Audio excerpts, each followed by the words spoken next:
Hello, Hero Clix world. Welcome to another episode of Our Clix Are Sealed. I'm Dennis. And I'm Stuart, and today we're going on in the X-Men Rise and Fall set, looking at the rares, the super rares, and the chases. Yes, welcome back. We are going to get started pretty quick here. We went through the commons, uncommons, some funness, a lot of blades, charge, exploit. Are the rares and super rares going to bring us anything different? Find out. Would you like to start this time? Sure, I'll take Lilandra. Sure, so Lilandra, the first rare in the set, will come in at 50 points.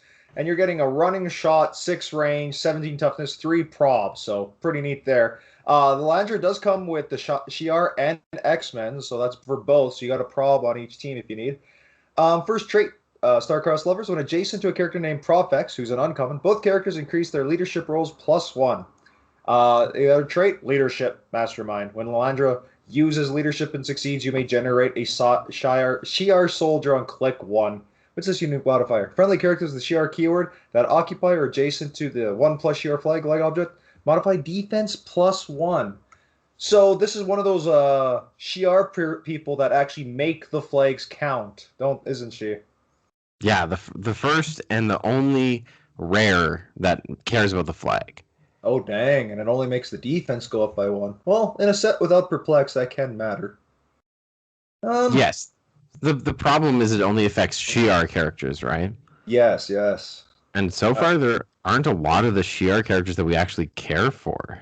No. So you're just getting a running shot probber, really. That's how you have to look at her. Yeah, I mean, we liked Impulse. We didn't like Shi'ar Soldier. We didn't like Smasher. We hated Eric the Red, and Professor X is good. I don't know. Is she like the best ranged attacker for them at this point? Impulse is a better range attacker. Okay. Lilandra is successful though because she's a running shot prob character for 50. That's all I could think about though right now. Like I'm not even caring about any of her traits. Yeah, I mean, except for she has traded leadership. Yes, thank you. So she's a 50-point running shot prob leadership with the X-Men keyword. It's not the worst. I'll give her a 3. Not a solid one, but a 3. Yeah, I mean, I would probably push her up to 4 personally.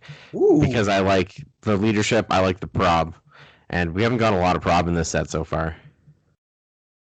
I'm okay with her being a 4 for the prob's sake. Yeah, it would only be for prob's sake. For prob's sake. You can mastermind in case someone wants to take out your prob too. Oh, you're right. And with her shared keywords of X-Men Shi'ar, she could pull out that mastermind pretty easily. Even to Darwin, maybe. And you're gonna put Darwin on your team? Well, maybe if I put Lilandra. Yeah, so 3 or 4 for Lilandra, but she's a solid addition to a team. You're not going to be too unhappy to pull her. Actually, yeah, that's the way to look at it, hey? You grab this person, you're getting your prob, your leadership, your running shot, all for 50 points. That's pretty good. Next, we have Kid Gladiator, number 36 in the set.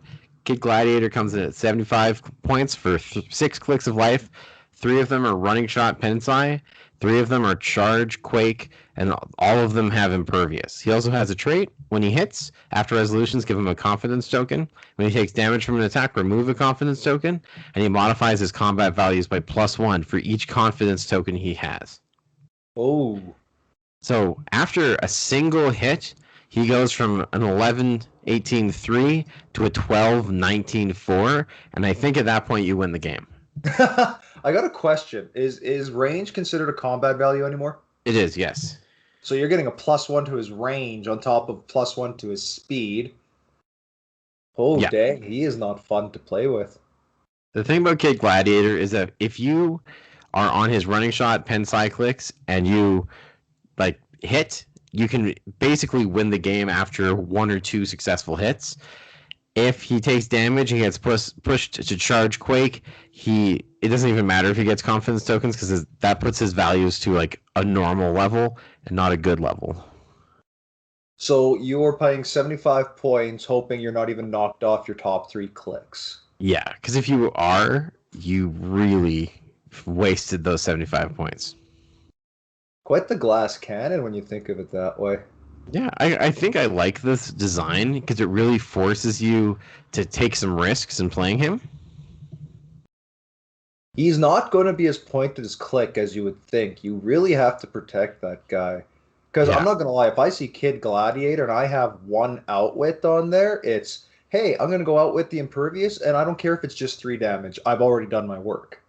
yeah. As long as you hit him once, right? It just takes away that confidence token, puts him to a 17 with 2 damage. Like he's just useless. Yeah. Oh, are you going to rate him high, considering all it takes is 3 damage to really knock him off his horse? I think I am, and the reason is two reasons. Number one, if in the games where he gets off, he will dominate those games. Okay. As soon as he gets to a 19 defense, he becomes really hard to hit. And if he ever gets to 20, basically the game's over, right? And honestly, if it's your first 2 turns, you still have a lot of control on the pace of the game. You still have probably a crap load of your team to remedy the retaliation coming at Kid Gladiator. Yeah. And the second thing is that he only needs to hit. He doesn't need to do damage to get a confidence token. So on the back half of the dial, he just needs to be making some range attacks that don't have to do damage for him to start getting reasonable values for his point cost. Yeah, I could see him. Yeah, I could vote him pretty high. So I think I'll give him a 4 just for those games where he goes off and wins for you. I'm gonna give him a 4 asterisk. Keep him safe, because then he's not a 4. Yeah, if you're not comfortable playing a character that requires a little bit more finesse and care, then I don't think he's the right character to pull on your team. Yeah, good review on him. I like that. Well thought out. I'll take Hepzibah, There you Hepzibah, go. that guy. Hepzibah. Hepzibah. So I got a 40-point charge blades, super senses, 4 range double targets. She does come with that salvage trait with if you're in or beside hindering, you could roll a dice and see if you increase attack damage or both. And resurrection of Corsair trait. Corsair trait. Once per game, when a friendly character with the Starjammers keyword be KO'd, instead you may turn them to their last non-KO click, roll a d6, and then have the result. If you choose another friendly character for this effect after resolution's turn, Hesipa. Oh, her name's not even spelt right in that one. To her last click. Protected Pulse Wave. So she potentially gives any Starjammer a stop click? Yes. Is there Including any, herself. including herself? So instead of dying, she would actually just activate this trait and then just be on her last click. And then you roll a d6 and heal half the result. Oh man. Are you going to use that trait on anyone else but her? Well, maybe. Maybe. So 40 points for a charge blades, high defensive value super senses with, I'm just going to say it, a stop click. Yeah. So she's somewhere between 7 and 9 clicks of life with a stop click. And it's a full dial of blades. It's a full dial of 6 damage. Yeah. And she's X-Men too. She's actually not that bad. But they put No. her as unique because of this trait, you think? Yes. Yeah, this is a very good piece, actually. Charge blades for 40 plus the stop click. And if we already liked some charge blades guys for more expensive than that, we gotta like her. Yeah. I don't think she's super impactful because of her low attack values, but This is one character I'm actually really happy for the salvage token. If you just find yourself in or amongst hindering, in a set with no perplex, you're really gonna like just increasing your attack by 1. Damage, I don't think it yeah. really matters because you have blades. My problem with uh, salvage on close range characters is just like objects, oftentimes you're only going to get to activate it once. True. But even that being said, basically for no extra point cost, the potential to give her +1 attack is not bad. I don't know if I. Oh, that stop click is really nice. That's point denial. Yeah, And at 40 points, like you could just tie someone up and yeah, keep trying to hit me. I'm just gonna come back. I like her. And then if you have like a Corsair, you can make sure you get another chance at either Prov or Outwit. Oh, true. Yeah, she might be a good little linchpin for. That might be a good rare to pull with all the X-Men. Yeah, I think I'm gonna put her as a 3 personally because I don't think she has the same impact that Kid Gladiator or Lalandra does. But I think she's a really solid 3.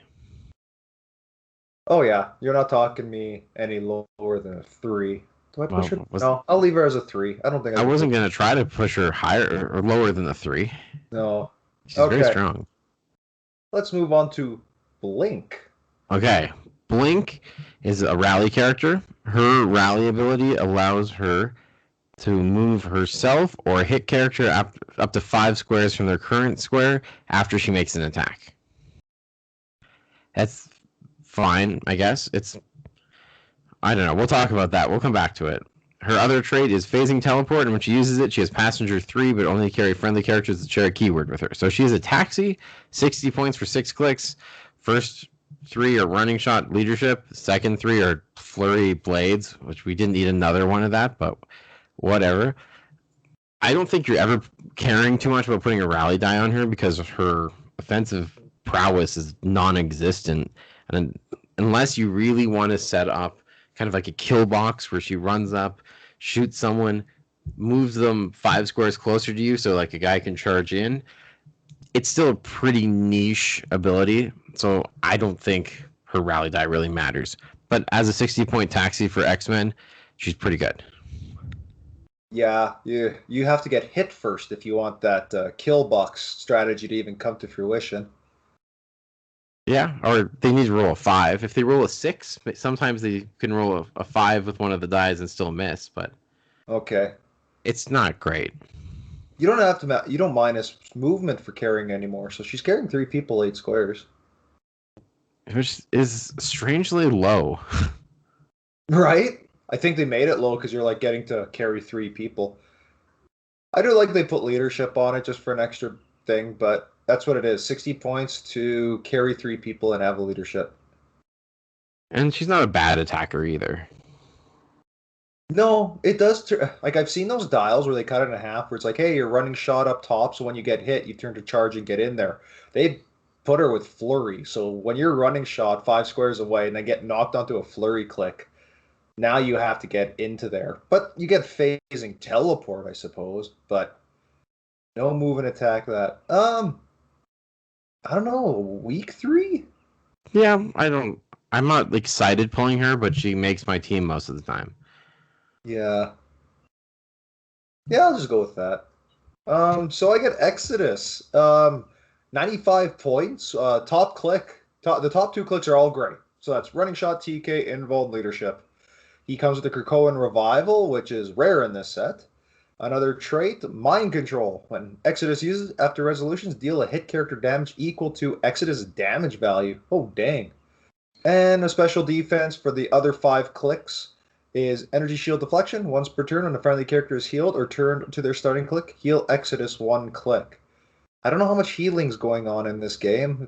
The big thing is it triggers off Krakoan Revival. Oh, does it? Yeah, because that's turning someone to their starting click. So he goes up 1. And those clicks with that special defense are phasing teleport Pensai. He's got a weird, like, kind of dip dial. He starts with 4 damage, it'll dip down to a 2, and then by the end of the dial, it goes up to 4 again. He flies, he shoots, he TKs, leadership 95.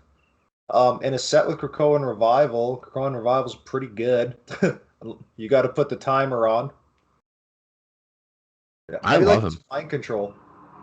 Yeah. Can you use mind control with running shot? Yeah. So that's how you're doing this guy. Running shot, mind controlling, letting them do their things, and then getting dealt 4 damage. Yeah. Oh, this guy's good. He's that guy's yeah. mean. He's a decently long dial. He can deal pretty significant damage on any click. He has good range. He has mind control. Like, he's a decent threat, and then also on top of all of that has Krakoan Revival, right? Yeah, so you have an option on those last clicks if it's Pensai or Mind Control. Yeah. Ooh, hoo, hoo. And then every time you bring someone back, you just get healed up one. Yeah, this guy's gonna have some legs, isn't he? I think he's pretty good. He's one of my favorite Krakoan Revivals and Sealed for sure. Yeah, you know what? If I pulled this guy, I'd build around him. Me too. Yeah. So Solid four? 4? Yeah. Okay, yeah. Wow. That was a whole roller coaster, that guy. He just kept getting better. Next, we got Malice. I remember the last Malice I pulled as a super rare, and she was so boring looking that I didn't realize she was a super rare for like a week after. Oh, from the Uncanny X-Men, right? Yeah. So let's see what this one, if she can live up to that. So this one's 45 points, which is great. And before we look at her traits, her dial is 5 clicks. Starts with running shot TK, goes to charge, energy explosion, probability control. A weird combination, but not a bad one because we got probability control. And she has a trait, which costs her 5 extra points, pushing her to 50 points. When Malice would be KO'd, you may instead replace her with a standard character of 35 points or less from your sideline on their last non-KO click. And if you choose Polaris, instead turn that character to click number 3. So basically, Malice gives you 6 clicks for 50 points if you pull a character who's 35 points or less. Ooh, there's not many 35 point or less people on this set, is there? That's Professor X. Marvel Girl. Marvel Girl has actually a decent last click. Multiple Man, I guess you could put on his last click, on his 10-point click. Shi'ar Soldier, Raza. There's some options, Okay. but let's be clear. Malice is kind of lackluster at any point in her dial. At the same time, she can always do something, which is a combination I'm okay with. She's not doing anything amazing, but like running shot and TK for 45 points is decent, and probability control after she takes some damage is decent, and being able to turn to someone else's dial is not bad either, especially if you can't play them because you have a full up side or your team's full. I don't know. She's not good, but I would not give her a 1. I think more often than not, I would find a chance to play Malice on a team. That feels like a trait I would forget. You could put Skinless Man in his last click. Yeah, there's a lot of reasonable 35 or less characters you could put on their last click and be happy with it. For 50 points, you get a TKer. Probably. She's not the worst. No, like TK prob, stop click, 6 clicks, right? Yeah, and at 45 points, like if I said you have a support character at 45 points, it makes sense to you. Yeah. Yeah, I don't mind her. We've talked way too much about her because she is not good enough to get this much attention. Okay, so 3, pass it and moving on. Yeah, 2 or 3. I think she probably plays as a 3, but is built as a 2, if that makes sense. Well, if I forget her trait, then she's a 2. Well, yeah, if you didn't pay for her trait, then it's your own fault. That's your own fault. So I get Carmela Uniscone? I don't know who this is, so I can't Oh, help. no, okay. So 50 points. You get a sidestep pen blaster, 18 special defense, which is ESD and impervious. And Carmela takes a maximum of 1 damage from attacks that do not deal penetrating damage. Okay, so if it's not penetrating damage, your impervious roll kind of doesn't matter, but it still works. That's great. Got a trait, Force Blast, Giant Reach 3. So sidestep, pen blast, special defense, close combat expert for 50 points. What a weird jumbling of powers. Yeah, 4 range, but 3 giant reach. Yeah, and close combat expert with ESD. What a weird little. Ugh. Bet you she's just gonna be annoying. I think she's just 1 outwit away from dying. Uh, Side forward range with a sidestep. That's awful. That's a swing for a rare.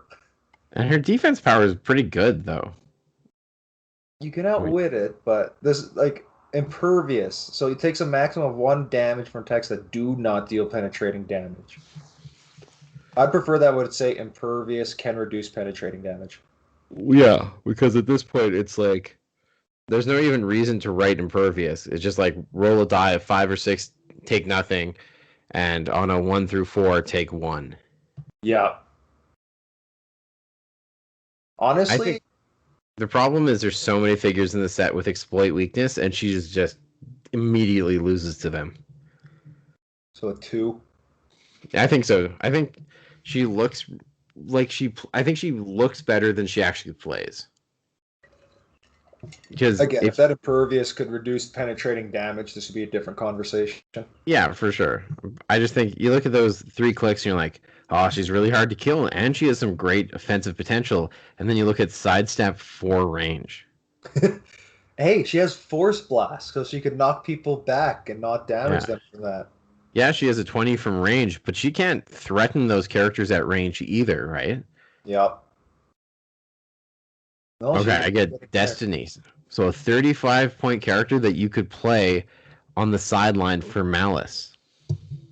Oh, your 2 rares, and then you put her at Yeah. 35 points. Do I just want her on my force anyway? No, of course you want to play her with Malice. No. So what are we talking about here? We got a rally. That's it. That's all Malice or Destiny has. Yeah, no extra traits. Her rally, you can remove the die to re-roll the result of an attacker breakaway. Doesn't need line of fire, doesn't need range. Decent. Hard to argue with a free prob that's global, right? Yep. And then her dial is 2 clicks of stealth, 2 clicks of sidestep, and the rest is super senses and prob. So 35-point prob where that gives you an extra prob if your opponent rolls a 5. I mean, It's it's pretty. good. It's pretty good actually, considering it. That's probably where you're gonna put your rally die. If you have her, she's probably taking the rally die. Yeah, unless you find someone, if you have someone a little bit more exciting, hers is definitely not a bad place to put a rally die. I like her actually, just for Oh 35 yeah, points and have a pro. 4 clicks of this. 4 clicks of straight pro. potentially double prob if they have a rally die on her. Yep. Hard to argue with that. She's clearly a 4, possibly a 5. I'd I'll go stick with with 4. 4. I'll go with Yeah, 4. agreed. So I get Omega Red, the non-prime. Yeah. He comes in at 80 or 50. Whatever, 80 or 50. Your top dial will look like a charge, special attack, toughness, exploit. That special attack is Quake, Incapacitate. Trait: when Omega Red starts the game, generate a Kotik bystander, and he has another trait: Steel Energy, Giant Reach 3. Ooh, that's fun. Kotik comes with sidestep, 9 blades, 14 naked defense, and a special damage at 0 in power. Power: if Kotik is within 4 squares of an opposing character's, place Omega Red adjacent to Kotik. Whoa, that's cool. Trait: when Kotik is KO'd by an opposing attack, modify Omega Red's combat values +1 for the rest of the game. Wow, I like this guy. Oh, he's so good. Oh my god! So he is charging 5 with a giant reach of 3, steel energy. Does he have a vampire dial? No, he's No. either 50 or 80. Okay, so still, that's exploit weakness too. You're charging 5, reaching 3, exploiting for 3 damage, and holy jeez, spitting out this Kotik. And you You can can use carry that the Codex offensive. for an Empower, or you can just move the Codex up every turn and then teleport to it to make it free attack, or not to like be in position, right? Well, here's the thing. Okay, so think of this. If Kotik is within 4, you use this power, you place Omega Red in front, he has Giant Reach 3. He's reaching to that person. Yeah. You could also use that defensively if you really needed to. Just, okay, I need to pull Omega Red out of there. Sidestep, power, poof, popped him out of a bad position. Yeah. And I then his mean, later dial, if Omega Red gets hit, he's rocking a flurry, poison, invul, and close combat expert. and you didn't like we haven't even talked about it, but it has 6 damage. It has blades, Oh, that's right. and Kotzi it's comes with a 9 attack, 6 damage. and and it's I always forget the term. Autonomous. Autonomous, so it doesn't cost any actions. Oh, Omega this. Red would be great if Kotick had nothing, but besides being tiny and in power, giving him 4 damage across his dial. But Kotick can do so much more than that. And if Kodak dies, Omega Red's +1 across the board. Yeah, so basically Kotick's never going to die unless someone poisons him, and then that doesn't count, right? Man, I might even feel okay playing Omega Red at 80 at this point. I was going to say the same thing. I think that 11 attack is a huge difference. Yeah, especially in a set with no perplex. And if you get to his like last 3 clicks, he still has 11 attack, 4 damage, flurry, giant reach, steel energy. If you hit with both attacks, do you heal 2 clicks? You do. Oh my god, Omega Red is so fun. I need to pull this guy. It is Omega Red. I think I'm going to say it. I think he's a 5. You think he's a 5? Oh, look at you go. A charging guy getting 5. This guy has an 8 reach, but he can also just teleport across the map with Kotick and then hit someone for 4. Oh, and they're like, they'll see that. You'll place Kotick in this place of danger, and everyone is going to be like, maybe I don't kill Kotick, because then what happens with Omega? Yeah, no one's going to kill Kotick, because giving him a 12, 19, 4 damage. Oh my god. Okay, maybe 5 is too much, just because he doesn't. If he had the X-Men keyword, I would give him a 5. Oh, don't get me wrong. I would love to have this guy be a 5, but I don't think he's like game changing. But he's crazy. He's gonna do work at 80 points. Yeah, I think he's the best attacker we've seen so far. You know what? I could agree with that. He is potent. He is potent. I think play him at 80 points. I would. 2 extra clicks and attack values. Yeah, let's go on. 4 out of 5. Solid guy. Yeah, 4 out of 5. Pushing towards a 5. Honestly, if you get a good enough like strike in where it kind of cripples their main attacker, he's quickly a 5 out of 5. So not to get you too excited, but the next character is the Prime Omega Red, and he does have the X-Men keyword. So trait: Giant Reach 3, Flurry. When he hits, all hit characters modify attack and damage by -1 until your next turn. Okay, not bad. He has Charge, Sidestep, and Plasticity as 1 movement power on his first 3 clicks with Blades. Oh, and 6 damage! His last 3 clicks are Sidestep, Steel Energy, Probability Control, and his last click has a stop click with Combat Reflexes. So this guy is 60 points for 6 clicks with a stop click, and he can charge out 5, Sidestep 2 for 7, Flurry, Giant Reach 3 for 10 with Blades, and if he hits people, he just makes sure they can't do any damage next turn. So just to clarify, he has a stop click that has Steel Energy Flurry on it. Yes. That guy's insane. And if you hit someone with it, they're probably not going to be able to hit him next turn. Okay, can we give this guy a 5? I think this guy's just as good as the last one. Just as good. I kind of want to pull both and just have them fight each other just to see. I want to pull both of these. I do. Which one would I prefer? I personally... One comes with exploit, one doesn't. I'm a big fan of bystanders, so the non-prime I'm looking forward to, and hopefully I pull an even better prime. But if I pulled Omega Red Prime, I would not be unhappy with him. Oh no. Okay, I'll give him a 4 out of 5. I think he has staying power galore.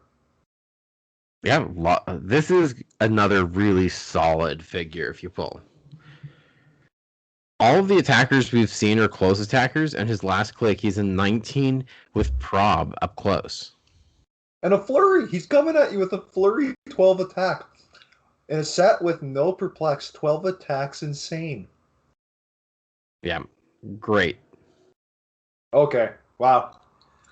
There's the highlight of the rares. Just circle the Omega Red and red marker. Yep, if you pull them, you're feeling good. So I get Mr. Sinister. Another Sinister. I don't think this one comes with Krakoan Revival, though. No. So for this one, you get 85 points, 8 stealth, 11 pen blast, 18 invuln, and 3 special damage, which is leadership, mastermind, outwit. Whew. When Mr. Sinister uses leadership or mastermind, the clone is considered to be adjacent if it is within 4 squares of Mr. Sinister. Maybe I should read the trait that comes with a clone. During force construction, you may choose a character that is less than or equal to Mr. Sinister's point value to be his clone. The clone gains all of Mr. Sinister's keywords this game. Ooh, really? That's really good.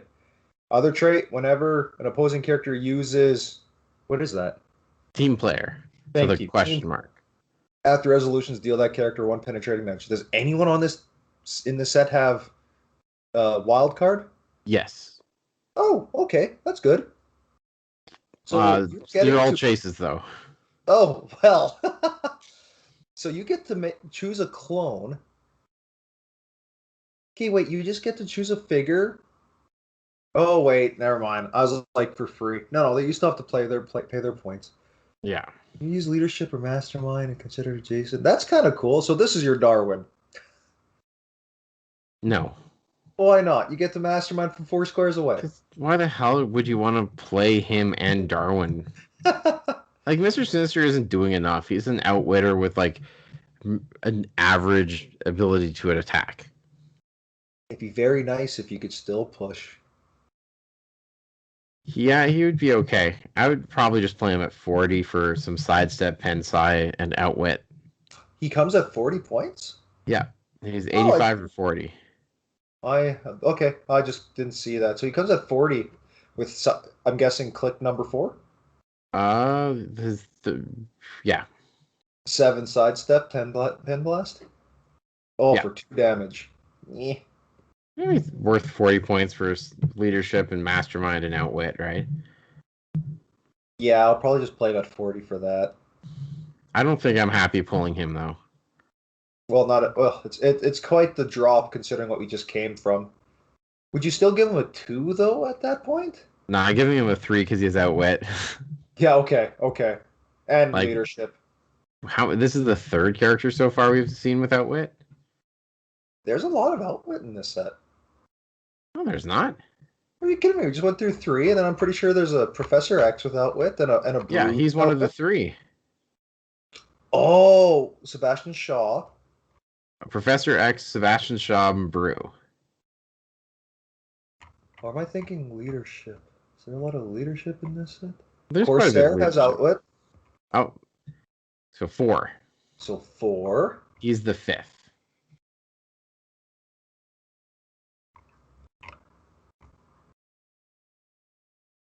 Okay, you may be right, actually. I thought there's more outwit than I was thinking here.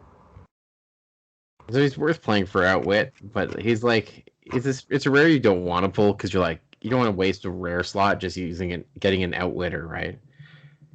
Especially one that only 1 click of outwit.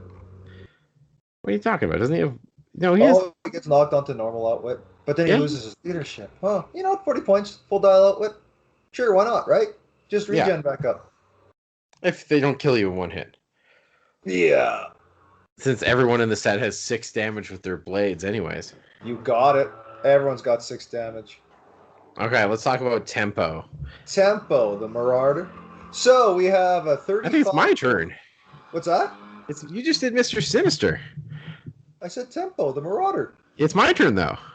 Oh, fine. Okay, you do Tempo. I'll take Shadow King. Yeah, I'll take Dark Beast. So Tempo, 35 points of charge, naked 10 attack, 17 super senses, and 2 special damage, which is probability control. Opposing characters can't use super senses. Adjacent. Oh, just adjacent? So the people he's attacking. Yes. Send another trait free. Choose an adjacent character and modifies its speed by either +3 or -3. Oh! Okay, so charge, prob. Oh, but only 2 damage. Ugh. So really, prob and gets rid of super senses. And gives whoever beside them +3. So like a good opening salvo attack. Here, have +3. Yeah. Okay, 3. Yeah. I mean, prob is nice. Making someone move an extra 3 spaces, making their running shot go even further is nice. And then if they can carry it up, you can get rid of super senses, which is also pretty cool. Yeah, they'll have a bit of utility. Bet you tempo stays quite a bit too. Certainly is one you want to pull for constructed. Pull for construct. Oh, just for future teams? Yes, yes. Yeah. Especially if you're playing that Professor X to switch stuff in. Oh, is this an X-Men? Oh my God, you're right. Okay, let's talk about Shadow King. He's 100 points or he's 40 points. At 100 points, he's 7 clicks, and at 40 points, he is 3 clicks. So you're paying 60 points for an extra 4 clicks, and they're all the same, which is phasing teleport, penetrating psychic blast, outwit, and a special defense power, which is toughness and mastermind, but may choose a non-attacking opposing character with a servant token. The way the characters get servant tokens is if Shadow King hits with his traded mind control, which you can use with his 3 targets and improve targeting and hindering. When he hits with mind control, he heals himself 1 click, and each hit character is given a servant token. And basically, he can mastermind to characters with servant tokens that aren't attacking him and are within range of him, which is 8. So not line of fire, just range? Just range. So you really need to get off 1 good mind control with Shadow King, and then you're golden for quite a while with him. So at that point, would you play him at 100? Because at 40, someone could probably just come take him out pretty quick. Here's my problem. I don't think he's going to be good at getting off mind controls at any point. Well, okay, you're saying what I'm thinking. It's very hard to get off a good mind 8 range control. is nice, but not being able to see through characters is a huge deal with this mind control. Yeah. Oh. I think the way you play him is you run him up adjacent to someone and hope they don't break away for a turn. Just tie him up and hope for the best? Yeah, I mean, he's a long enough dial. He could mastermind to like a friendly character adjacent to him. Oh, so run him up and bring someone with him. Yeah. Okay. I don't think he's great, though. I would probably give him a 3 because of his outwit. And at 40 points, I probably like playing him more than Mr. Sinister. I'm not going to chip in. I'll give him a 3. I'm still trying to wrap my head of how I would get his mind control off, and it's not fun in my head. It's not great. I think 40 points for a 3-target, 8-range mind control is good enough, though. Sure, 40 points, yeah. Okay, Beast. Still my turn. Still your turn? Go ahead. I'll give you Beast, and I'll take Dark Beast. Okay. So, Beast, a 60-pointer. God, look at all those keywords. 1, 2, 3, 4. 8? Holy crap. Anywho, charge. 11 naked attack, 18 super senses, and a special damage. Close combat expert. Free, remove a rally die from a friendly character. If you do, give a rally die to another friendly character. Well, there you go. And his rally. He is a rally character. Ooh, fun. He has traded outwit through the rally. Free, remove Beast's rally die to use outwit, even if it's already been used. Oh, that might be the person who you give the rally die token to. So traded outwit, you get charge, 11 attack. This beast doesn't ignore any elevated. Most beasts come with that. He has improved movement elevated. Oh man. Well, whatever spoiler sheet I'm on isn't showing it. So he does get elevated. Oh, that's great. He's charging 5. He's hitting. He's outwitting. He's close combat expert. That's a 12-4. Yeah, he's good enough. Hey, he's got a traded outwit, and we're just saying outwit's great. Yep, he's traded outwit. That's good enough. Yeah. In terms of his trait to move rally dice around, the only use it really has is if you have like defensive rally dice like Mystique or Colossus to like move a die to on your opponent's turn and then move them back to someone on your turn for like an offensive strike. Or for me, when I just mess up who I decide to put the rally die on in the first place. Yeah, I don't think he's probably the right character to put the rally die on too often, but it's an option. For 60 points, he has close combat expert full dial. He's got traded outwit. He'll put in work. Yep, I would say he's a solid 3. Oh yeah, just for the outwit alone. You get the Prime Dark Beast. Okay, so Dark Beast does not have outwit on his top dial. He has it on his 2nd through 5th clicks, which is a mistake, and they should have put it on his first click because he's 70 points for 6 clicks. 3 clicks of charge blades, 3 clicks of plasticity poison. Interesting. That was a mistake. Anyways, still love Dark Beast. Let's see what he does. During forced construction, you may add a character on a starting line of 50 points or less to your sideline and becomes the experiment. He starts with a research token on him, and when he hits, you give him another research token. And he also has another trait, free. Choose an adjacent character. For each of his research tokens, choose a standard power displayed on the experiment starting click, and the chosen character gets those powers for that turn. So, There's lots of stuff going on there. Basically, you choose a character when you're building your team that's 50 points or less, put it on your sideline, and Dark Beast can give an adjacent character powers from that character. do you lose research tokens when you use them? No. So you just keep building them up. Yeah. So not only when you pull this guy, you want to put someone on the sideline and then have someone with him the entire time. Yeah. Imagine he is like a perplexer, but instead of putting up a value, he's giving someone Iceman's running shot. Or Destiny's prob. I think you just play Destiny. Oh, fair enough. Just someone on the sideline that you could give. Well, just give him blade. Give the guy blades. Whoever you're with, just give him blades. There's blades all over the set. Yeah. Here's the thing that makes me really sad. Dark Beast is actually not very good. I love his dial. I love what it does. It's bad, though. It's 70 points for probably, in this set, like a 45-point dial. And the ability to give people powers can be cool, but since it's limited to 50 points, you're not always getting great options. You're really looking for defense and damage powers. And there's not a lot of good options. Colossus giving him doesn't even give him a defense power because it's a special defense power. Could you choose the impervious from his special power? I don't think so. Oh no! Well, that does narrow it down. A standard power displayed on the experiment starting click. So that's not a standard power displayed on there. Oh dang! Eesh.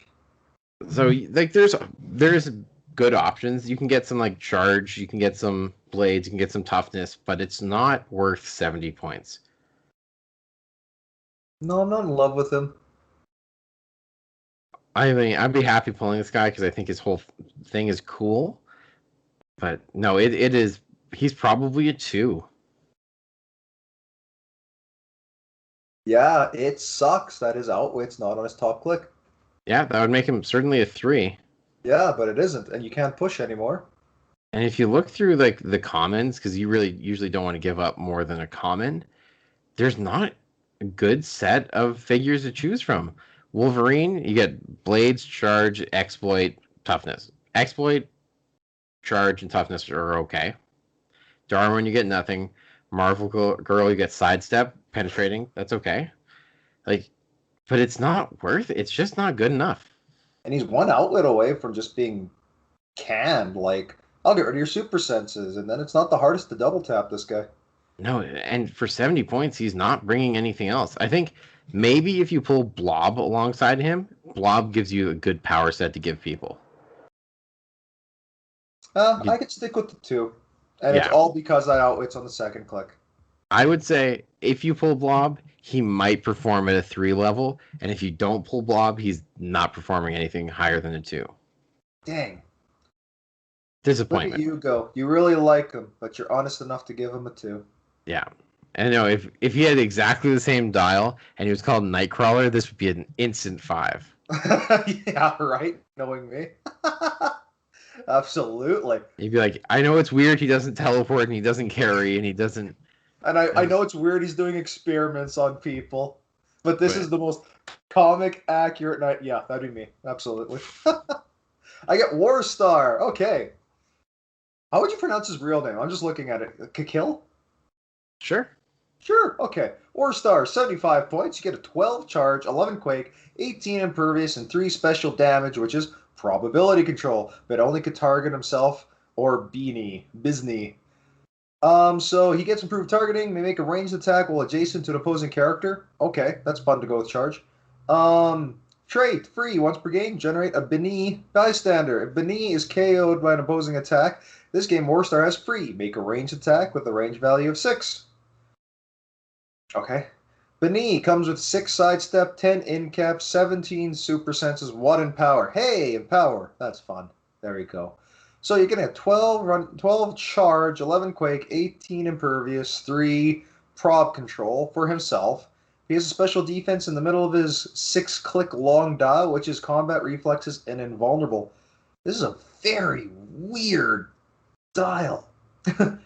He's charged with a bunch of traits and targeting that helps with the ranged attacks.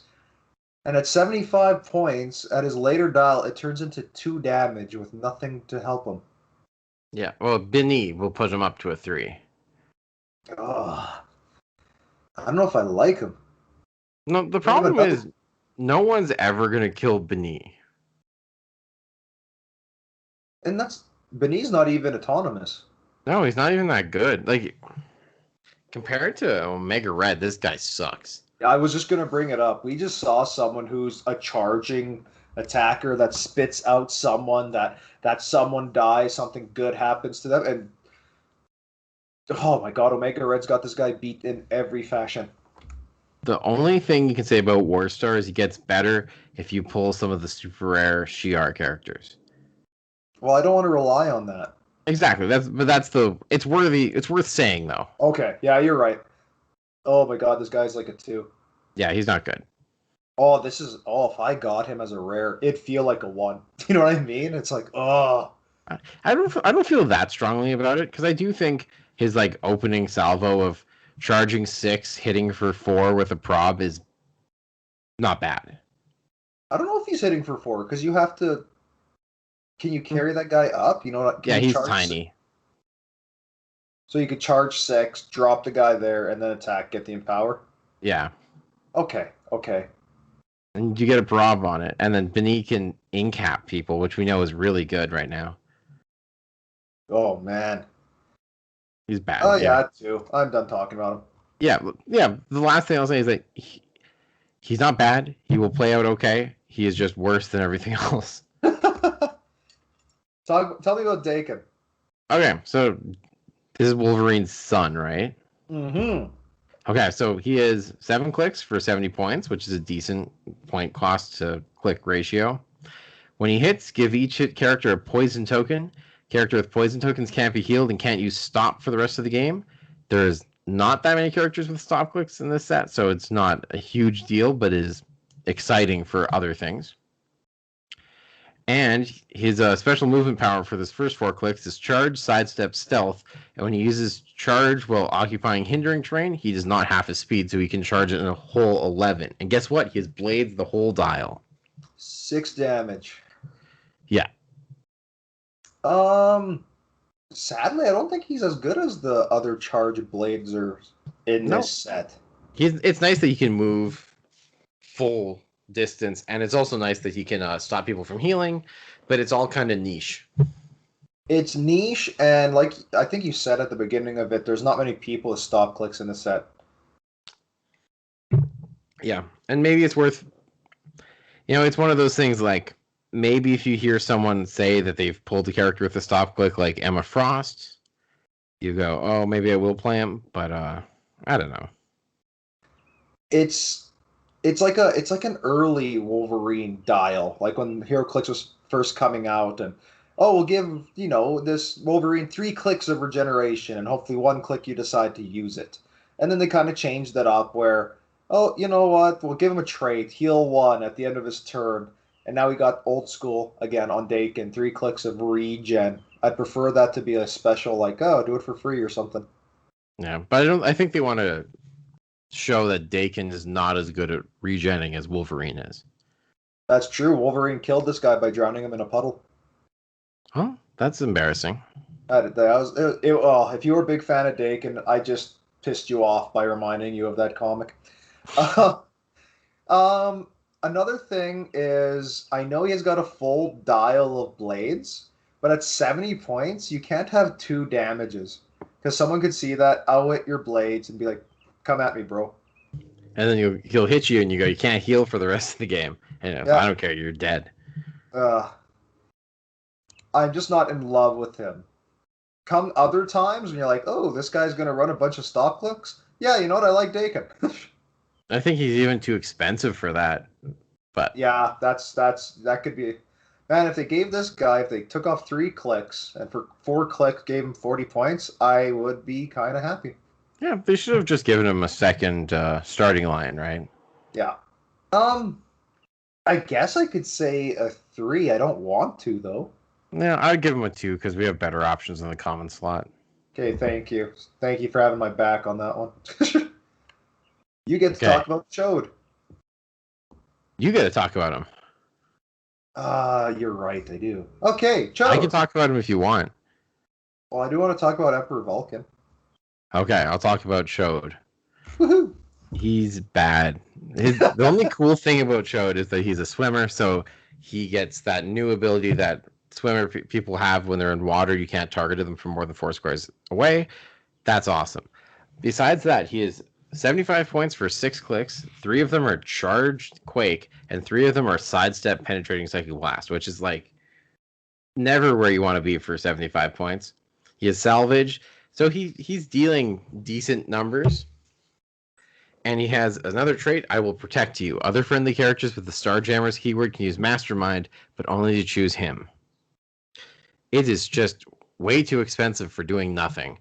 And we had one last set, the last X-Men set, that was way better than this. I don't know what they're thinking. I wouldn't play him. I think he's a 2. He has good enough values that he's certainly not unplayable, but there's just better options. Yeah. 75 points is too much for this guy. If you made him Yeah. 60, I'd think a little harder. Yeah. But anywho, super That's all the rares. That is. That is all the rares. That's actually not a bad little thing for for sealed. There's a good chunk of rares in there for you. Yeah, there's some good rares and there's some bad rares, like always. Okay, super rare Emperor Vulcan, starting in at 110 or 50 points. At 50, he's a charger, if I'm reading this correctly, right? Yeah. Okay, so at 50 points, he's an 11 charge, 11 quake, 18 invuln, 3 exploit, and at 110, you're getting a 10 running shot, 11 pensai, 18 impervious, 4 damage. He has 1 trait, Leadership Mastermind. When Emperor Vulcan uses leadership and succeeds, you get to generate the shot Shi'ar Soldier with click 1. And what does he do with the flag? Friendly characters with the Shi'ar keyword that occupy or adjacent to 1+ Shi'ar flag light objects modify attack +1. That's kind of what you want. +1 attacks. Honestly, at 110 points, that's a pretty potent little running shot Pensire at 110 points. 50 points. I like him. He's a little just straight down the middle of the line for me. How are those 3 clicks of running shot Pensai worth 60 points? Oh, I couldn't tell you that. Maybe they just. I mean, he's pretty boring. He's pretty straightforward. I don't think he's anywhere near like a 5 or anything. And I think the secret best part about him is actually the mastermind. Just to keep him alive, so you could keep messing people up. Yeah, I think there's like really obvious play patterns to beating this guy. You put a close attacker adjacent to him, and he either has to choose to mastermind or just take the damage to become a close attacker. And then after he's a close attacker, he's nowhere near as good. I am a big fan how he's just penetrating damage his whole dial, though. That is cool. And then how often do you think it is that you pull him and a Shi'ar Soldier? That's where it gets annoying, because if I pull a Shi'ar Soldier with this guy, the Shi'ar Soldier just goes to the sideline, so I could keep pooping him out when I do leadership. Wouldn't you want to play him on the main force first? I don't know if I would, because if I'm a masterminder, I want to roll that. Oh, I see what you're saying. Can I do that though? If he dies, then you can regenerate him with the leadership. Oh, then yeah, I put him I put him on the starting force so I could mastermind to him, kill him, and then keep pooping him out. Yeah. Yeah, if you pull, and it's probably happening. If you get a Shi'ar Soldier with this guy, it's very straightforward, but it's a potent straightforward. You hope so. I think it makes him a lot better to have that mastermind fodder that you can generate over and over again. And I think without it, he is really solid 3. I wasn't going to go any higher than a 3. Yeah, I would say it's a disappointing super rare, but it's not an ineffective super rare. Yeah, I think that's what I'm more thankful for. It's not a crap the bed super rare. Yeah, let's talk about a crap the bed super rare for a Yeah, second. yeah, So okay. Deathbird, she is 6 clicks for 75 points, or 50 points for 4 clicks. Oh, So for the 75 points, you start with 3 clicks of running shot, combat reflexes, and leadership. And the back half of her dial is charge, super senses, and outwit. And you can't start with outwit, of course, because if you pay her 50 points, she starts 1 click before outwit. no. She also has a special attack power. Free. Choose one effect for Deathbird until your next turn. Blades, Claws, Fangs, Giant Reach 3, Energy Explosion, or Poison. So those first 3 clicks, Blades and Giant Reach 3 are nothing because she has running shot. Poison is okay because she has combat reflexes, but like it's not good with running shot. And Energy Explosion is not something you want for your 75-point character. And the second half of her dial, well, same problem because she still starts with running shot. What's her trait? Mastermind, but may choose a friendly character with the Shi'ar keyword within 4 square. So you can, if you have lost your mind, you are allowed to make her damage your other characters. And for the And lowest cost of losing your mind, you can do this. for friendly characters with the Shi'ar keyword, consider the Shi'ar flag light objects within 4 squares of themselves as adjacent. So that doesn't matter unless you somehow pull her, a Shi'ar soldier, and another super rare or Lalandra the rare. And then you still have to play her, and she's terrible. Uh, Like, think about this. For 50 points, we got Wolverine, we got that other guy, Warpath, and she can also charge blades, but not until she's taken damage. no, and it's just a 10 attack. There's no exploit. Yeah. So she also has a 2 damage at her 50-point dial. So she is running shotting with a 10 attack, 2 damage, and she could choose energy explosion with that. And her combat reflexes, just horrible. 1. Yeah. I'm already starting to think of what they could have done for this to make it better. Give I her don't there's penetrating. so well, there's too much that they could have done. Yeah. Give Improve her 3 targeting damage. characters or something. Just justify why you want to be using combat reflexes and running shot.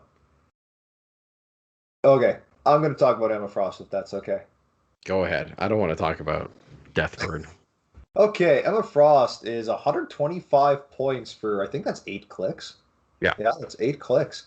You start with a 7 mind control, 12 attack pen psi, 18 super senses, 4 probability control. She does have a rally trait. When Emma uses mind control, you may replace a die in the attack roll with her rally die. Another trait, free. Choose an approved targeting to use until your next turn. Elevation, hindering, or blocking. You can make range attacks while adjacent to opposing characters. And you may choose an additional approved targeting for each action token on Emma. And she has a special defense right at the end there for stop impervious. Um, she's bringing a lot of those, fun support powers with the spattering of prob to outwit, prob to outwit. She's got 8 range triple target. I think that's the big thing we should bring up with her improved targeting. Because even if you're pushed or not attacking that turn, those improved targetings are going to work with her prob and outwits. Yeah. So 125 points for 8 clicks. How much work do you think she's doing, Stuart? I think her improved targeting helps a lot. You can choose characters, and that makes her mind control way better. You can choose elevated and hide her up some mountains or whatever. It does a lot of work, that one trait. Yeah, especially I think like improved elevation is one of the best ones. You could just hide one space away from the rim and then still hit off your mind controls. And if you're not, you got a whole basket of area to use your prob or outwit. 125 points. That's just the thing I'm struggling with. That's a lot of points to put into someone who's not going to be a main attacker. But is she going to put enough work in to justify that high point cost? I think so. I think for 125 points, being able to penetrating psychic blast through characters through elevated probably is good enough. She doesn't have Krakoan Revival, does she? No. Sucks because one of her keywords is quiet council. Because I was just thinking, remember Deathlock from the Spider-Man set, or Spider-Man and Venom Absolute Carnage? Oh God, that's going back. So it's not going back that far. It was last year. I'm just trying to remember if I even used him. You loved him because he could see through characters, and you could choose prob for him. How many points was this Deathlock? Super rare? 75. Deathlock. Super rare? Nope, he's a rare. He was a common.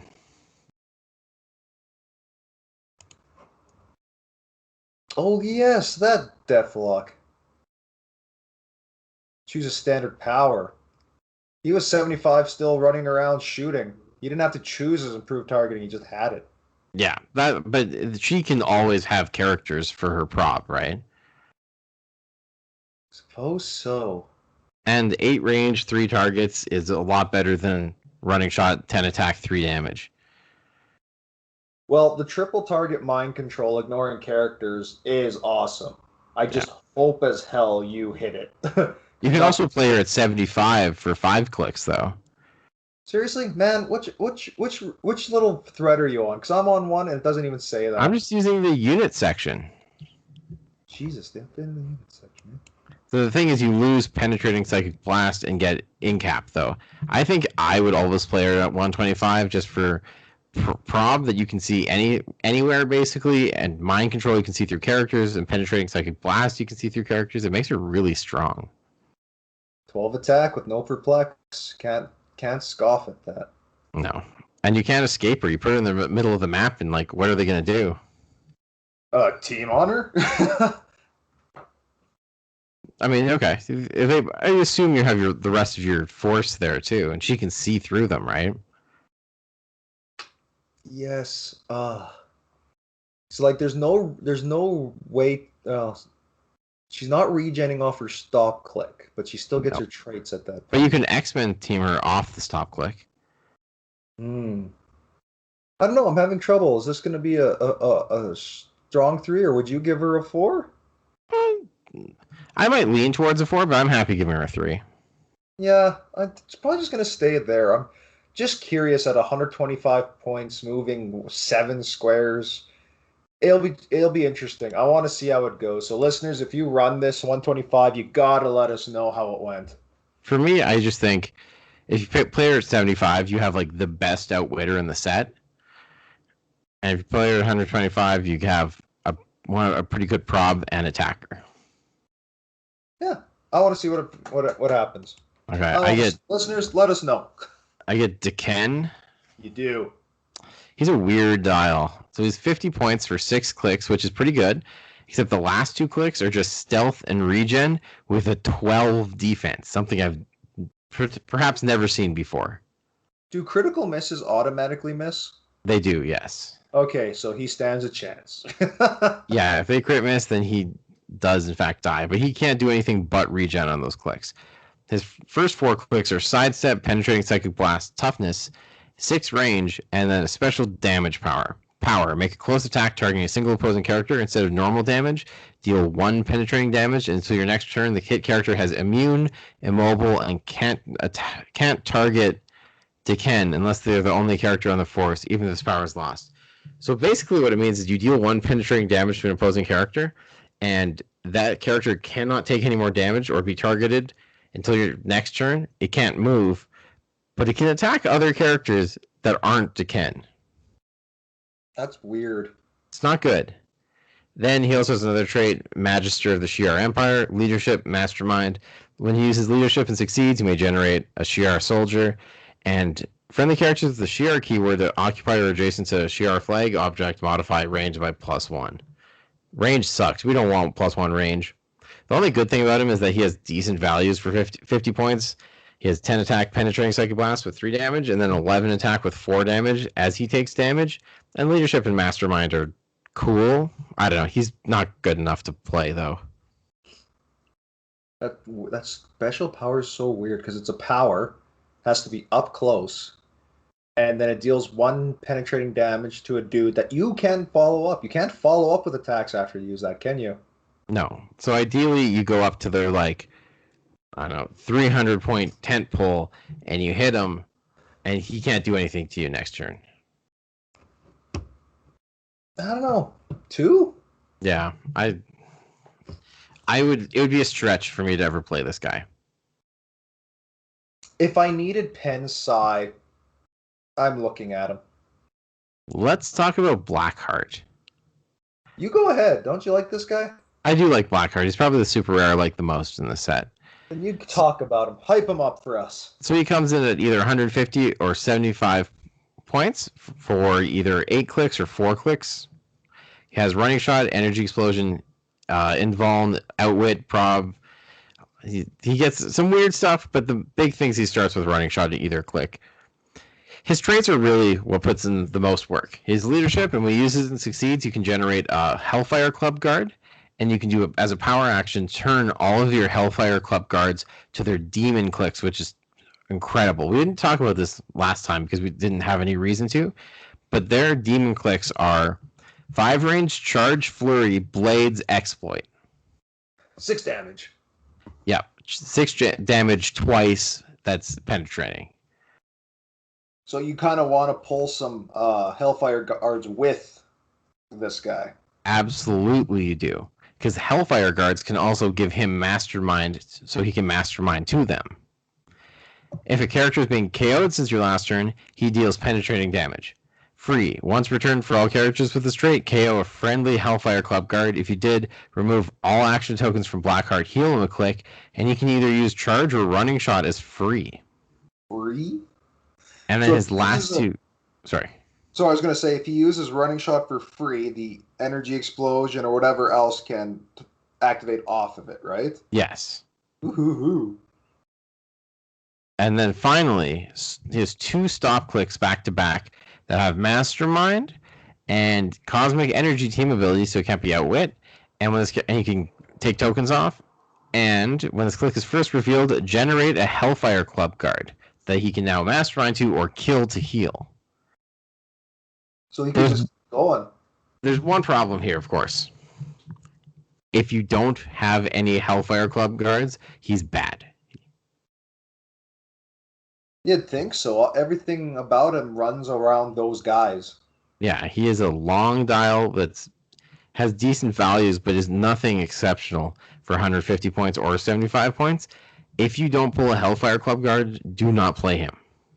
If you do, this guy is incredible because he can kill one of them to heal himself, take off his action tokens, free running shot or free charge, make another attack because he hasn't done anything yet, and both of those attacks are dealing penetrating damage because of his trait.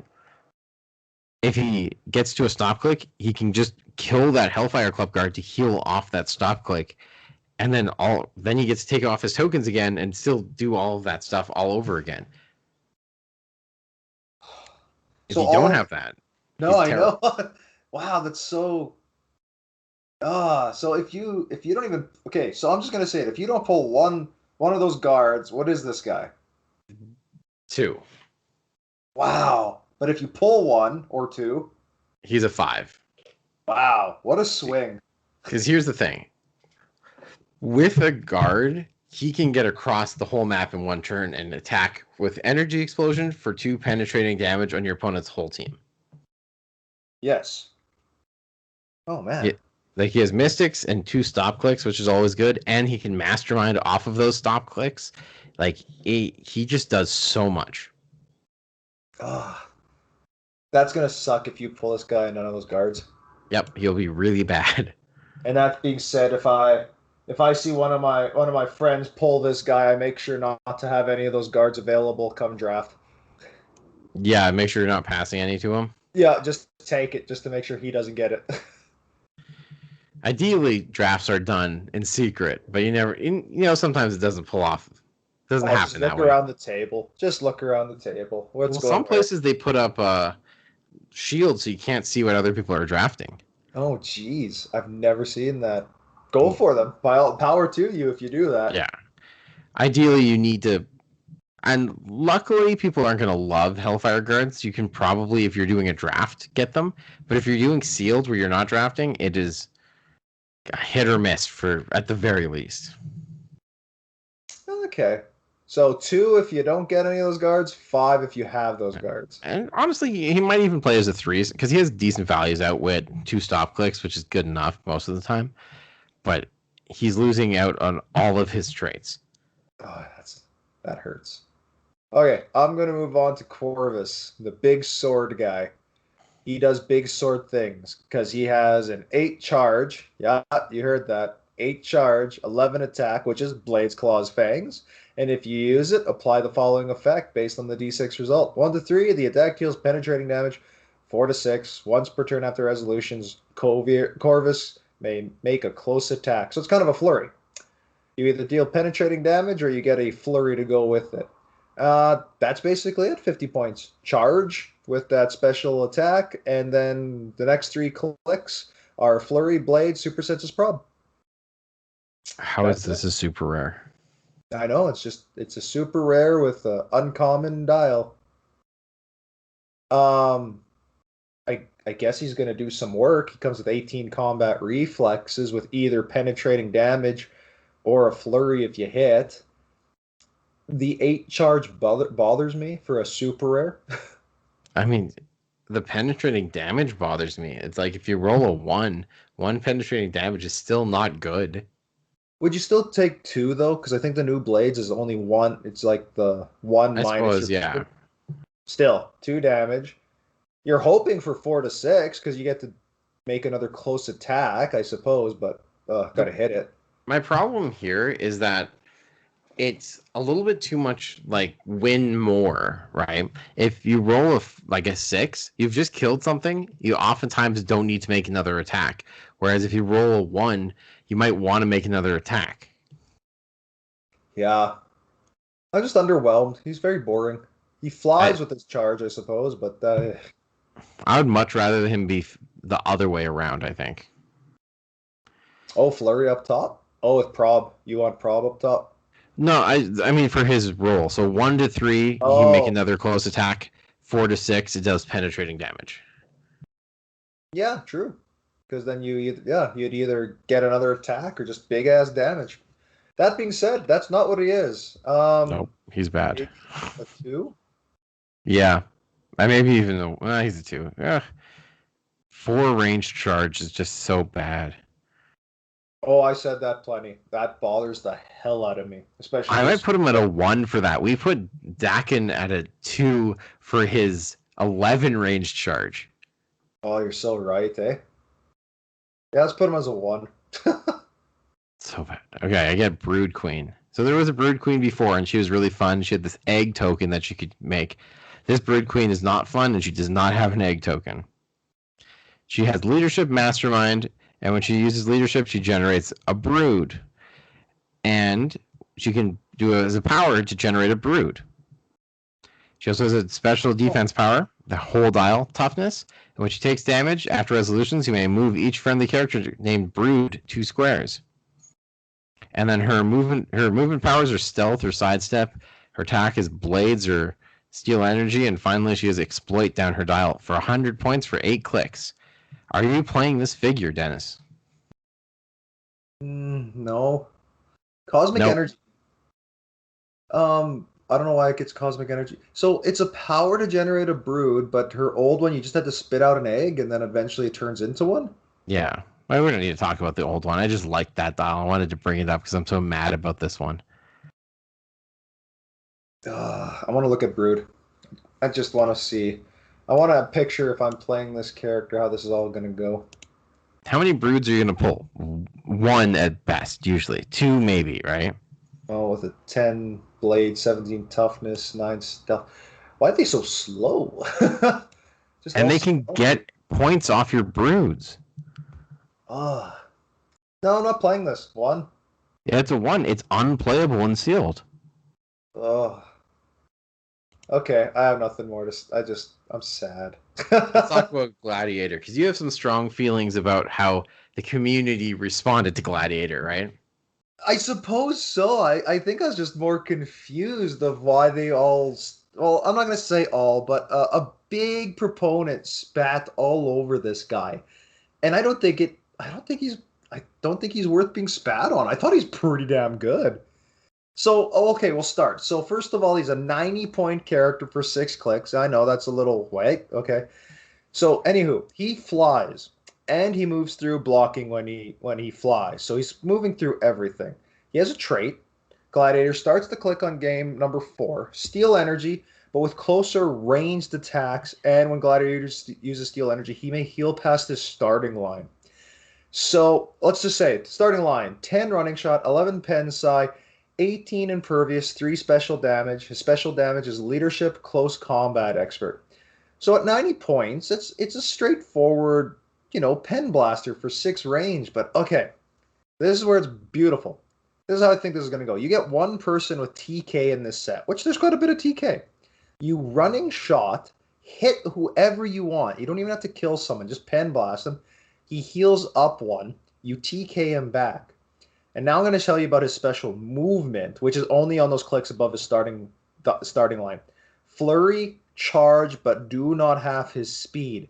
He gets to charge 11, flurry, and he has close combat expert on that click. So he's charging 11, swinging for 12-4 twice, and if you hit both, which you probably are with 12 attack, you're hitting at least once, but twice, we'll just say, you're on his top click now, which is 13 charge flurry, 12 attack pen sight, 20 impervious, 5 prob for 90 points. Like, who were you saying that we're giving 5 out of 5 Kid Gladiator because his impervious goes to a 19? Well, yeah, after one hit. So okay, I don't think we gave him a 5 out of 5 though. Okay, whatever. We've rated him pretty high because you said as soon as that defense gets up to a certain level, it's going to be hard to get to because there's no perplex in this set. This guy, I think he's great. I think he's great. If I pulled this guy, I would instantly start building around him. Instantly. Nothing would hold me back. I don't think the TK pulling him back, the yo-yo that you've described, is a perfect world. I think it's a perfect world because he doesn't have a great reach on him. What, 11 charge isn't a great reach? No, I meant the first click you said where you running shots out, then you TK him back because his reach is only 11, right? 5 running shot, 6 range. Which is pretty straightforward for a lot of running shotters. Yeah, so someone has to be within his range in order to pull that off, right? Yeah.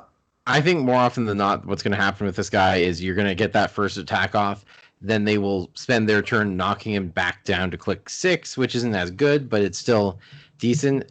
And I think more than anything, this guy is never going to end up on clicks 1 or 2, and will end up on clicks 3 for maybe a couple turns. I just think his dial and that steal energy is good enough for 90 points that he'll be constantly hard to deal with.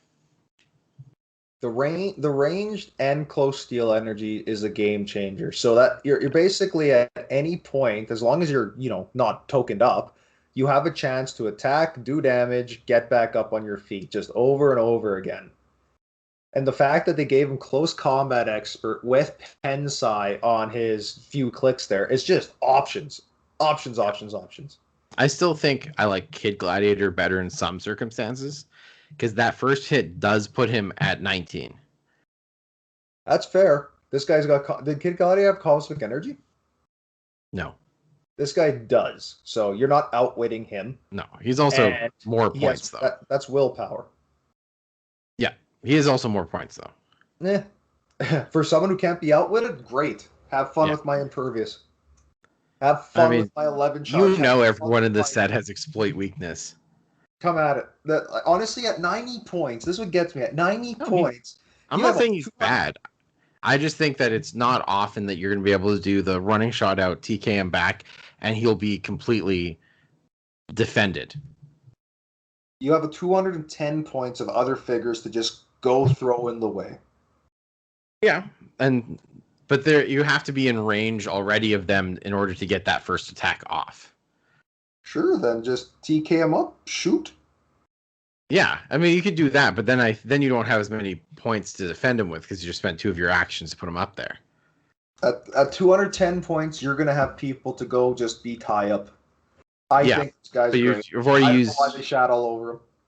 No, I agree. He's good. I just think that I don't think that it's a constant. You're gonna get that first attack off and put him to click 3, and then the next turn you're gonna do your full remove charge and get him to click 1.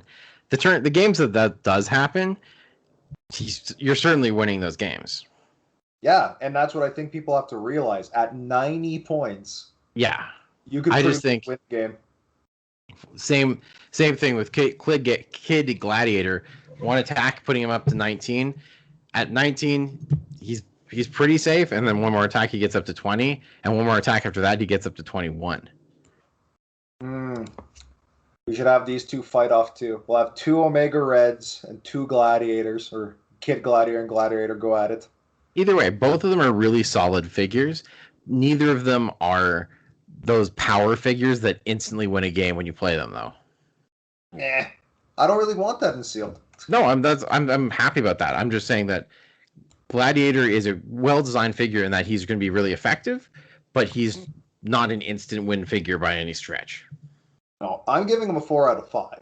I agree with that for sure. I can't. I hope I pull this guy in one of our sealed. I just want to. Range, steel, energy. Just mean. Let's talk about the Prime Emperor Gladiator, who comes in at either 100 points or 50 points, and you're never going to play him at 50 points, so we won't talk about it. No, don't bother. So at 100 points, he starts with 14 movement, 8 range running shot, 12 attack penetrating psychic blast, 18 impervious, and 4 probability control. He also can shoot through blocking, and he has 2 traits. The first one, leadership, mastermind, and when he uses leadership, he generates a Shi'ar soldier, but the Shi'ar flag, it modifies damage by +1, which is the best possible option right now, because you can't modify damage any other way except for enhancement / empower, right? Yeah, so it's a token that basically gets both of those. Exactly. Then you get, you can't hurt me because I believe you can't hurt me, which is his second trait. When Emperor Gladiator hits, give him a confidence token, maximum 1. If he has a confidence token, he can reduce penetrating damage. Ugh. And when he takes damage, you may instead remove a confidence token, and he takes no damage. That's a cool option. So 100 points, he has a 15 range swing with a 12 attack probability control. He's going to hit someone, and he's going to go, okay, come at me. You can't deal penetrating damage to me. I have an 18 with probability control and impervious. So if you do hit me, I got to roll my impervious. And then if I fail and I'm going to take 2 or 3 damage, I just will choose not to take 2 or 3 damage. Oh, that's insane. This is the 5 out of 5 best figure in the set for sure. Did you mention his cosmic energy? No, he is also cosmic energy. So you're not outwitting any of those defensive powers that can reduce penetrating damage. That's why he's a 5 out of 5. Yep, he's going to be the hardest to take down. But even saying that, I think there's a reasonable chance to be able to kill him. Well, yeah, because this one doesn't get the steel energy. If this guy had if this guy had ways of healing up, that'd be scary. Okay, tell me about Mystique. Mystique. Oh God. Okay. So if we all know Mystique, which I'm pretty sure we know Mystique, when we get to the special defense, tell me if that sounds like Mystique. Anywho, she comes in at 105 or 55.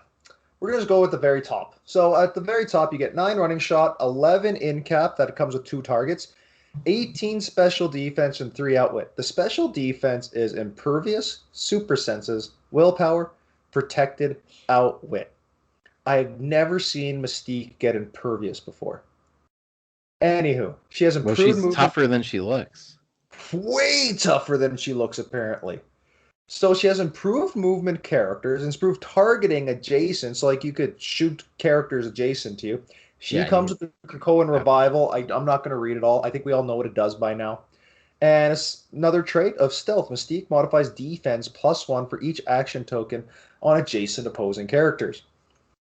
105 points is insane to me. It just doesn't scream Mystique when I hear that. But whatever, you get a lot of clicks and all that. Her 55-point dial has 1 click of the running shot, in cap, special defense, and outwit.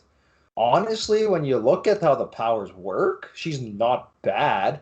Just blows my mind. She has 105 points and that defense. Oh, okay. Okay, I'm just gonna ignore the name Mystique right now. If I was looking at a character with this kind of dial, what would I think? I could bring back X-Men, I could running shot in cap, increase my defense by every action token adjacent posing character. So if I'm beside someone, two people, and they each have two things, I'm getting my +3, right? Yeah. It's not bad. I don't know. I don't know. I'd probably just play her at the 55. Actually, I Critical Revival? Nyeh. No, I'd probably just do 55. Would you do 105? I think I'd always play her at 105. Just for more clicks of that defense? Yeah, you get if you put her in stealth, she can shoot out of it, she can outwit, and she's bringing characters back, and she can bring like almost any character back at 105 points. And then if anyone wants to charge up and get close to her, suddenly she's like in 19, 20, 21, and at that point, like I don't think you're really going to deal with her Charge up, you get 19. defense. Yeah, because They have to be adjacent. Hmm. So you're saying like Parker, like in a hindering terrain, tying people up? Well, yeah. I mean, just you. If anyone's trying to deal with her, though, they charge up. They have an action token on them. Now she gets 19 defense, right? Does the token come before or after the charge is claimed? After, but if they're within range to charge her, she can running shot in cap them. Hmm. What a weird way to spend 105 points. And I Works, it think works. Krakoan Revival, we know how strong that is. It is. Corona Revival's crazy strong. Again, put a timer on. I cannot stress that enough. Um, I don't know. I could give her a 3. I just this it doesn't scream Mystique when I read all this. No, I was gonna give her a 5. So I'd be happy to meet in the middle in a 4. Okay. I don't know if she's a. Tell me why it's a 5. I just don't think you're ever gonna get her off those top 4 clicks where she has stealth, super senses, impervious. You can't outwit it. Willpower to take an action token off for each turn, and she gets extra defense for each character with an adjacent with action tokens on them. So she could just running shot into the middle of a bunch of characters, and they'll never hit her again. If I have a bunch of charge exploit people, would that help? Pardon? If I have a bunch of charge exploit people, would that help? No, because I'll go into the middle of them, then shoot them, and then I'll be at 21 defense, and they can't do anything to me. And then I go after other people, and you just revive them over and over again. Yeah, I think she's hard to chew through. Like Emperor Gladiator, he can't do anything to Mystique. Can't see her. Yeah, even Gladiator, what's he gonna do? Charge up 11. Well, yeah, he has to heal first. I'll just shoot someone else first. Yeah, I'll bring someone else back. Just shoot one for 3, and then I'll go charge flurry for 12-4. And you still won't hit her though. She'll be at that point because she'll have a token. She'll be at 19, and she'll have super senses and impervious. Oh yeah, hey. She's just hard to kill. Oh, it's just weird how this is Mystique. Go ahead. It's not Mystique. 5 out of 5. I don't think she's a 5. I would stick with 4 now. Okay. What a weird Mystique. I think we get to talk about Mimic. Just imagine you pull Mimic and Mystique. Like she can bring him back with 7 clicks with 2 stop clicks. Right, because she's 105. She's about 5 points more. That 105 is a big deal when you're bringing characters back. So Mimic, you would need someone else to steal powers off of, though. Oh yeah, you did figure it out. Okay, so Mimic. Well, you put everything on the sideline. Let's talk about Mimic's style first. Yes. He's 7 clicks long with no attack, no movement, toughness with 2 special defenses, and leadership. So not a very confident first dial. He has a rally ability. You remove it to choose a displayed standard power on a character within range and line of fire, and you can use the chosen power until your next turn. So he gets to kind of pick powers from other characters. It's okay. The big thing is he has power mimicry. At the beginning of the game, give a mimicry token to a character on your sideline with a point cost less than or equal to mimics, and the X-Men or Brotherhood of Mutants keyword, and he can use the displayed powers on the starting click of that character. So he's actually like a really, really long dialed Wolverine with 11 attack charge blades exploit, right? Yeah, just whatever character you pull as a great top click, you could make that Mimic's character or Mimic's power set. And then he has 2 stop clicks. Those are his special defense powers. And when it's first revealed, you may remove the mimicry token to another character with the X-Men or Brotherhood of Mutants keyword on your sideline, if you want to. Or if you're unable to, you don't have to. And I think that probably opens up enough options. Even at 100? Yeah, I mean, I'm not playing Mimic at 100. I'm probably playing him at 45. Where, actually, 45, who do you even choose? The cool thing, though, is that when you move the token, it doesn't need to be a character of less points. No, just I think both characters just have to be lower than him, right? Well, the second character he moves it to doesn't need to be. Oh, so you mean when he hits that stop click? Yeah. Oh, so you can make him a more powerful dude. Yeah, I think the problem with him is that his values at 45 are not exceptional, and there's not very many options you have for 45, right? I'm actually just looking through that right now. Oh, we can make him Iceman. Woot. You can make him Wolverine is probably the best option. Does that include special powers on people or just standard ones? Just standard powers. So he does get Cyclops' running shot. But you have to choose a character that is better or worse than Mimic, you know what I mean? Oh, you got Banshee. Yeah, that's probably a good choice.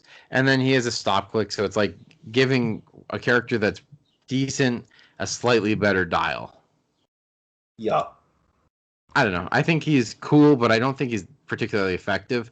I think at 100 points, he's a lot better, but still not great. Dang. I think you said it at the beginning. If you pull Mystique, then you're set. Yeah. Well, if you pull Mystique and the Prime Mimic, can I talk about the Prime Mimic? Yeah, sure. Go ahead. Okay, so let's give Mimic a 2. Yeah, no, I wasn't going to give him very high ratings just for the fact that you have to choose someone with a nice power set to make him worth it. Yeah, I mean, the best thing I can see is click 100 points. You give him Cyclops, and now he has Energy Shield, Running Shot, and Pensai for 7 clicks. Yeah. Can't argue against that. The Prime, though, is so much better. So he's either 150 points or 60 points, and either one is actually worth playing. So he actually has powers on his dial, which is a big change. So he has special movement power for most of his dial, which is Charge, Flurry, Plasticity. He has Penetrating Psychic Blast with an 8 range. He has lots of Impervious and Super Senses. And he has switches between Close Combat Expert and Exploit Weakness. So at 150 points, he's a 13 attack, 5 damage character with Charge and Flurry. Charging 6 and 13-5. That's mean. He has a Rally trait. You remove the Rally die and choose a displayed standard power on a friendly character within range. And he can use that power for the rest of the game. So each time he activates this, he gets more and more powers. Well, for the rest of the game, that's different.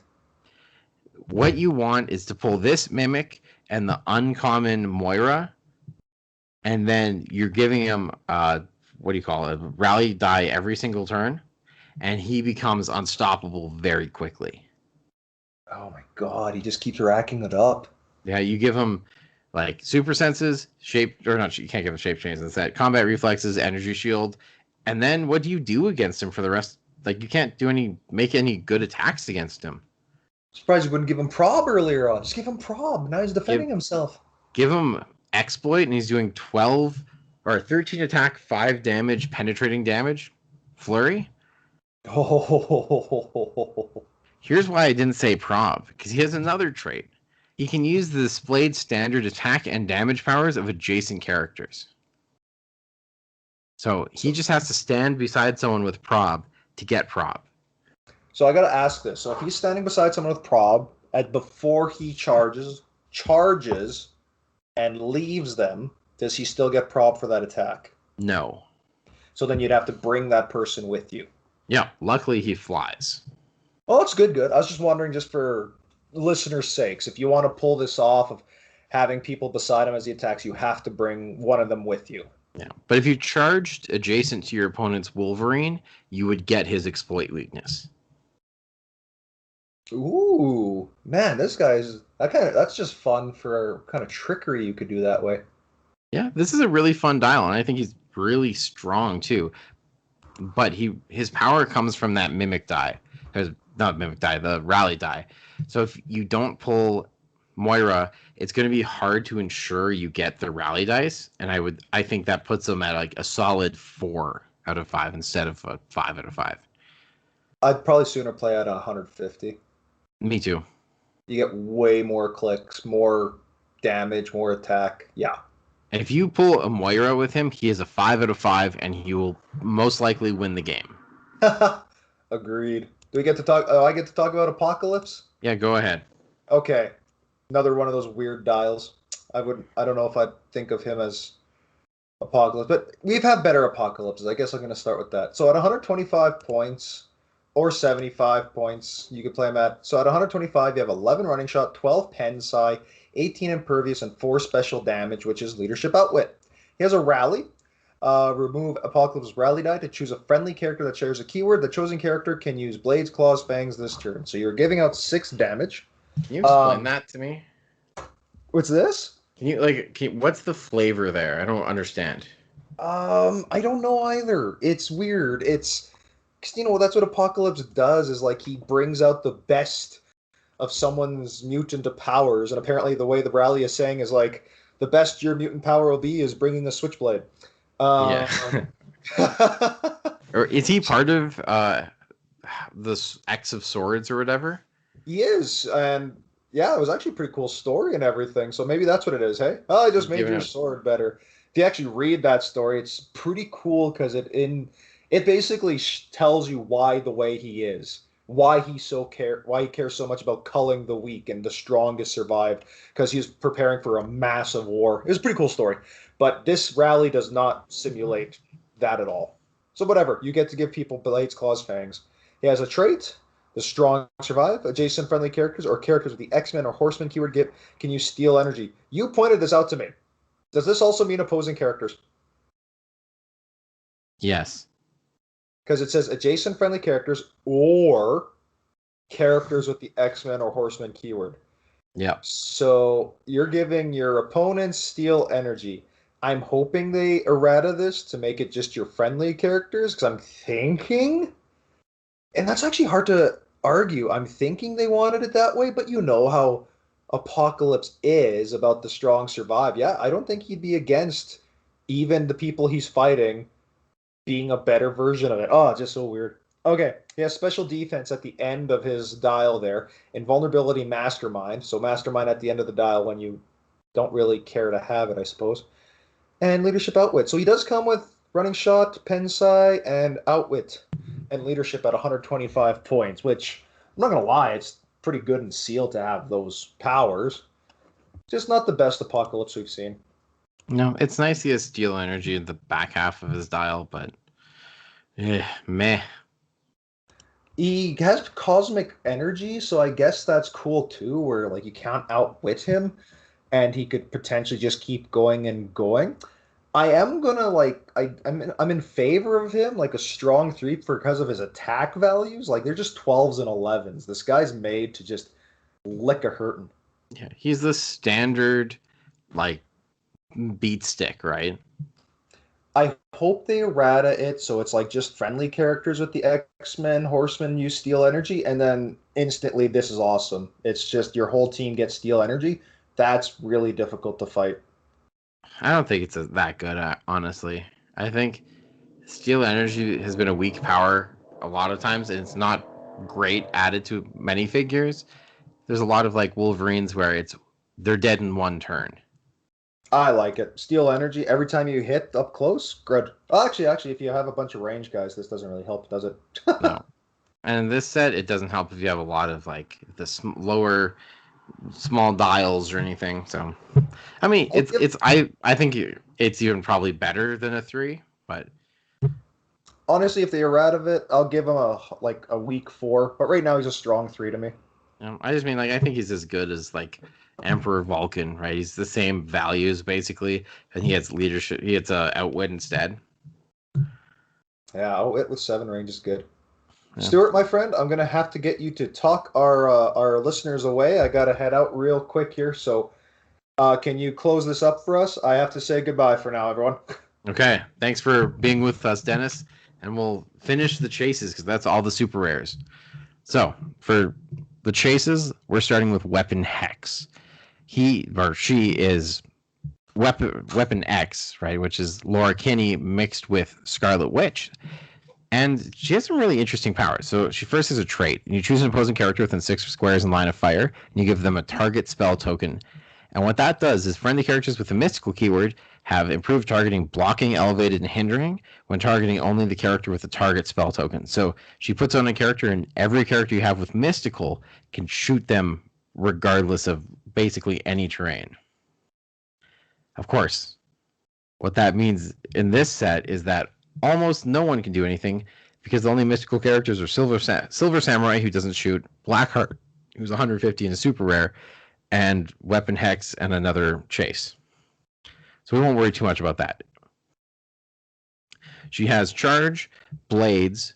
For special blades, after she uses it, she can teleport that character or place them up to X squares away, where X is the blades roll. And she has Prob. She also has 2 stop clicks, and a special part of that stop click is super senses, and she heals one at the end of your turn. So if you leave that stop click on for too long, it does, in fact, end the.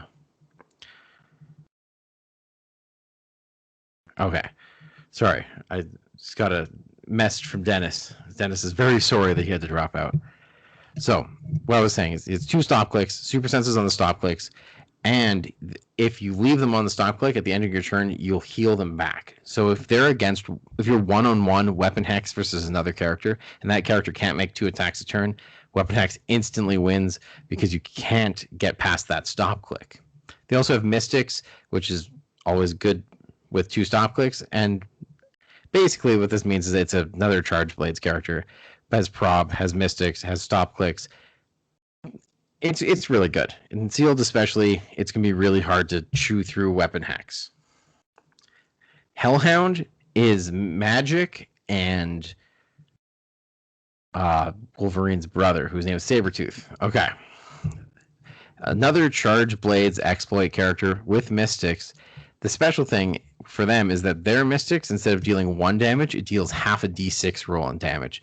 So it can deal up to 3 damage. They have 7 clicks for 90 points with no real good reducers, so they're not actually surviving very long.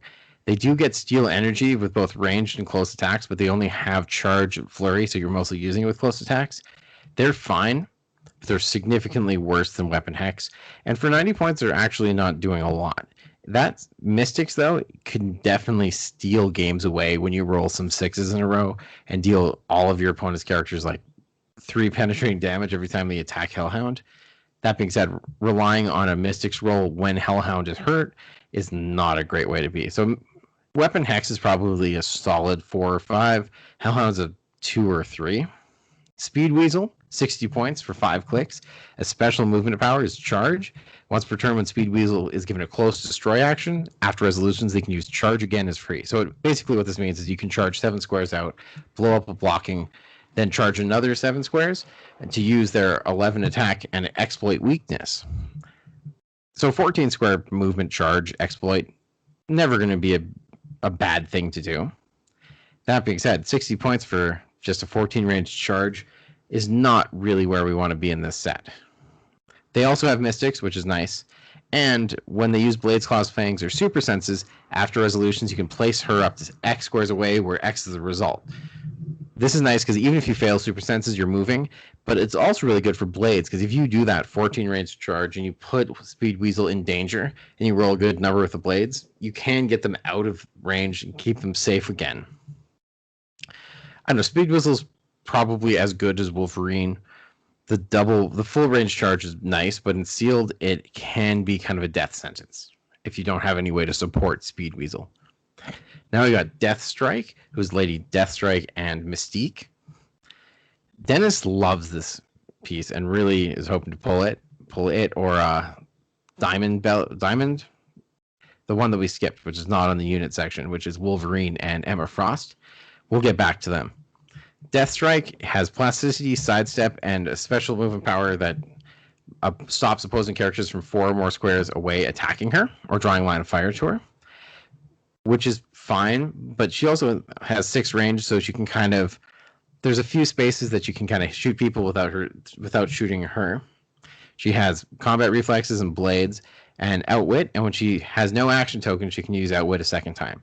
She's 75 points for 8 clicks, but they really could have allowed her to use outwit just twice. She's a chase without needing 0 action tokens. Just outwit, but use it twice would have made her much better. The real problem here is that if they're 2 or 3 squares away from her, she has no way of defending herself.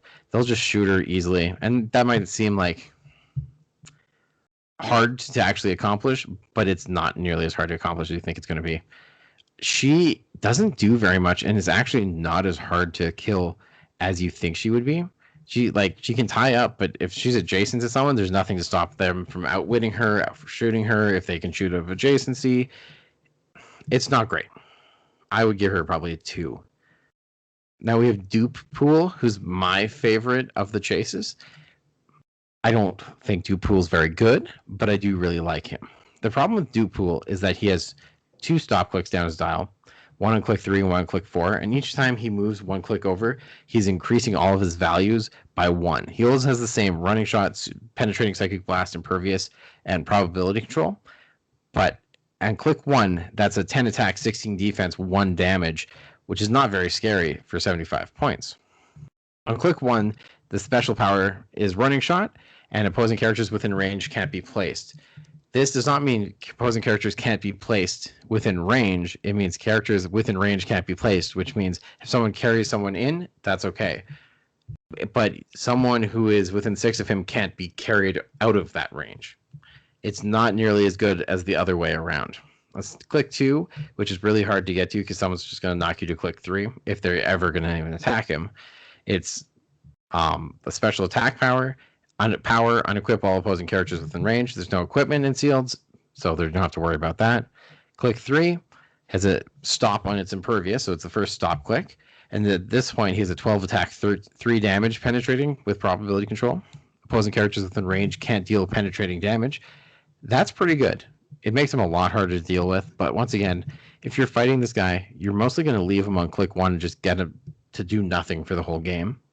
And finally, click 4, special defense power or special damage power, probability control. When this click is first revealed, he can't be healed for the rest of the game. Opposing characters within range can't use stop clicks. As we said before, not a lot of stop clicks besides him and a few other of the chases and like Emma Frost. I don't know. There's not that many stop clicks. It's not that impactful. And more importantly, no one's going to push this guy to click 4. They're either going to kill him all in one turn if they can, but they're not going to do that because they're never going to get through his 19 defense on click 4. More than likely, they're just going to leave him out for you to make pot shots with your 10 attack, 1 damage, and use his prob the whole game. He can be kind of annoying to stop people from being carried, but he doesn't move that far, and it's only within 6 of him. It's just not that effective. We got Firebelly now, who is a mixture of Toad and Pyro. And actually, I think he's pretty good in sealed. I've heard some people say otherwise, but we'll talk about it. He's 50 points for 6 clicks. And on the first 2 clicks and his last click, he has a special attack power that really makes him. Energy Explosion, Poison, and he deals penetrating damage. With an 18 defense, super senses at top dial, he has the ability to... With only 2 damage, it's not great, but he can deal 2 penetrating damage pretty consistently. And if he's adjacent, he can use that penetrating poison, which is really nice. He has Underworld to carry people, Brotherhood of Mutants, so he can carry a lot of the set. And he has a special trait. When Firebelly is given a move action and moves 5 squares or less, he may make a ranged attack. And free, place him in an adjacent square. So no one can tie him up because he can just kind of pop 1 square over. He has sidestep, so he can move basically 3 for free. And then he can move 5 squares and make an attack with 4 range. Though he can activate his energy explosion when he moves that 5 squares because it's a ranged combat action rather than a ranged combat attack. He's still pretty good. You know, he has a free movement of 3, movement of 5 to attack, shoots 4, or attacks up 4, because all the damage he deals is penetrating. I don't know. He's fine. Like, the problem is if his penetrating damage was every click, he would be great. And because it isn't, he can be outwit to stop him from doing anything, or he can just be knocked to click 3, where he just has an 11 attack poison with 2 damage, and he's not doing anything on that click. Finally, we got Herbert Blackheart Wyndham, who is 50 points, 5 clicks, but only takes 1 damage from an attack. So we only care about his first click, because unless someone's really dumb, they're really not going to be pushing him through the dial because of his first trait. He can use the standard powers printed on his card for lower click numbers, which that means so if he's on click 2, he can use his powers on click 2 and 1, 3. He can use powers on click 3, 2, and 1, etc., and so on and so forth. What that means is that click 1, where he has phasing, smoke cloud, toughness, and prob, that's probably all he's going to see. No one wants him to get to click 2, where he picks up Quake, so now he can deal some damage to people without reducers, and Outwit, where you can get rid of reducers, as well as Barrier. He becomes actually pretty threatening. The good thing about him is he's got 8 range, and he can see through elevated hindering characters, so his prob goes across the map, and he has Mystics, so no one wants to hurt him. That's a good thing and a bad thing, because if he gets to click 5, he picks up Blades, he has Poison, he has Enhancement, he has Empower, he has Close Combat Expert. But why is anyone ever going to push you there? No one wants you to have more powers on a guy that's hard to kill, especially if they're going to have to deal 5 damage to him and take 5 damage in response. But what you're basically paying 50 points for is a prob and a smoke cloud that no one will ever touch. And if that's good enough, which I think it is most of the time for sealed, then you might as well play him. And if you pull better prob, you should play it instead of him. But, prob that sees through elevated hindering characters is really good. He also has Underworld, so he can carry people, but he does not have many good keywords besides Weapon X. Finally, we have the Deadpool Ultra Chase, which is, there's a lot going on here, and I'm not going to cover it because Dennis isn't here anyways. He's 200 points or he's 100 points, and he just doesn't do very much, honestly. I don't think I want to pull him even. If I did, I probably would trade him away or sell him, something like that. There's nothing wrong with him, but he's just not doing very much beyond poisoning people that he hits with attacks. And he can poison people. Yeah, he poisons people, and then if they're within 6 of him, he can poison. If he hits people, he can poison them if they stay within 6 of him, basically. That's kind of it for the set. So I'm going to let you go. Dennis will probably be back. Maybe he'll give his thoughts, and I can edit that in. If not, we'll have to get his thoughts the next time. Okay. Thanks for listening. This has been Stuart and Dennis, who left me hanging, completely unaware that this was going to happen. Thanks.